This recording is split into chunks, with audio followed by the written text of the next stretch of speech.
Celebrations are happening all across the Triangle today ahead of Martin Luther King Jr. Day on Monday, honoring the life of the civil rights activist who actually did some work here in the Triangle. Yeah, CBS 17's Dina Harley joins us live now from downtown Raleigh.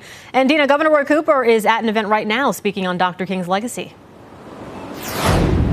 Yeah, ceremony beginning in this church behind me here just a few minutes ago. Of course, we stepped outside to not interrupt that ceremony. They're talking about the legacy of Dr. King and the work he did here in the area. It's not the only group today gathering, though, to talk about his legacy. There was a wreath-laying ceremony earlier today, just a few minutes away from here.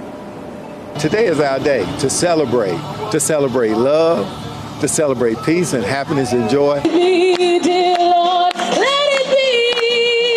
A celebration on Friday of the legacy of Dr. Martin Luther King Jr. Local church congregations, elected officials, and activists are remembering Dr. King's work at the Martin Luther King Jr. Memorial Gardens in Raleigh. Pastor William Lucas, the chair of the Triangle MLK Committee, says they come out every single year to continue to share the messages of Dr. King, even decades after his death. We don't need to try to limit or change the educational pattern, because education for a lot of us is our only way out of poverty, our only way out of all of the negative attacks. And in an area where Dr. King himself did work. Visited Durham, Raleigh, and this area was critical.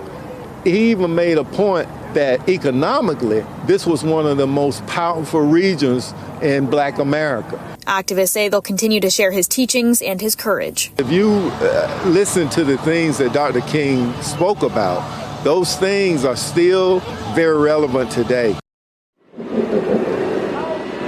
That pastor also told us earlier today that he is constantly encouraged and inspired by young people today and their work to keep Dr. King's memory and his work alive. Live in Raleigh, Dina Harley, CBS 17 News.